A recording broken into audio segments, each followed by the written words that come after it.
పిల్లలు, ఈరోజు లోకానికి మీరు వెలుగని తెలుసా? ముందుగా కంటత వాక్యం నేర్చుకుందాం. 1 తెస్సలోనికల పత్రిక 5వ అధ్యాయం 5వ వచనం.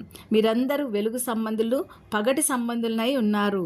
మత్తయి సువార్త 5వ అధ్యాయం 14వ వచనం నుండి 16వ వచనం వరకు చదివితే, యేసు తన శిష్యులతో మీరు లోకమునకు వెలుగై ఉన్నారు అన్నారు. వెలుగై ఉన్నారు అంటే ఆయన వెలుగు కాబట్టి ఆయన అనుసరించేవారు కూడా వెలుగు. మీరు కొండ మీదే పట్టణంలా ఉన్నారు అంటారు.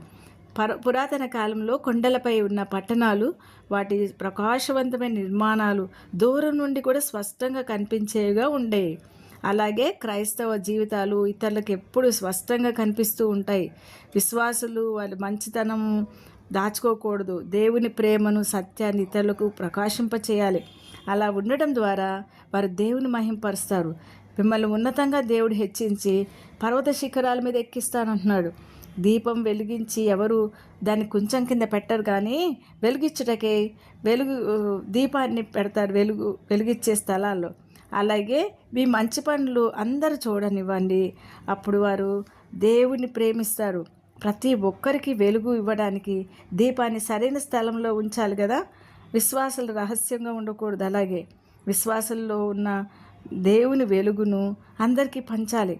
మంచి చేసే ప్రతి పనిలో అంటే ఉద్యోగ స్థలాల్లో, వ్యాపారం చేసే స్థలాల్లో, పాఠశాలలో, ఇంట్లో నిజాయితీగా ప్రేమ, దయను చూపడం ద్వారా ఇతరులు మిమ్మల్ని గమనిస్తూ ఉంటారు. వాళ్ళు కూడా వెలుగులో ఉండాలని కోరుకుంటారు. సత్క్రియల ద్వారా అంటే పేదలకు సహాయం చేయడము, ఇతరులను క్షమించడము, శాంతియుతంగా సమాజంలో కనపడటము, దేవుని ప్రేమను చీకట్లో అజ్ఞానంలో ఉన్నవారికి, పాపంలో ఉన్నవారికి మార్గదర్శకంగా పవిత్రత సత్యములోకి మనం నడిపించిన వారం అవుతాం. మంచి పనులు చేయటం ద్వారా మనల్ని చూసి మెచ్చుకోవడం ముఖ్యం కాదు, కానీ ఆ మంచి పనుల వెనుక ఉన్న దేవుణ్ణి మహింపరచాలి. మనకున్న క్రైస్తవ విశ్వాసాన్ని ఇతరులు ముందు ఒప్పుకోవాలి. బయట మన సాక్ష్యం మంచిగా ఉండాలి. దేవుని మహిమపరచబడాలని తెలుసుకోవాలి మనం. మరి ప్రార్థన చేసుకుందామా?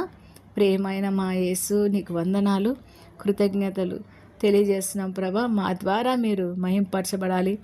మమ్మల్ని లోకానికి వెలుగుగా, కొండగా, అందరికీ మాదిరిగా ఉంచినందుకు మీకు వందనాలు చెల్లిస్తూ యేసు నామమున నడుచున్నాం తండ్రి. ఆమేన్.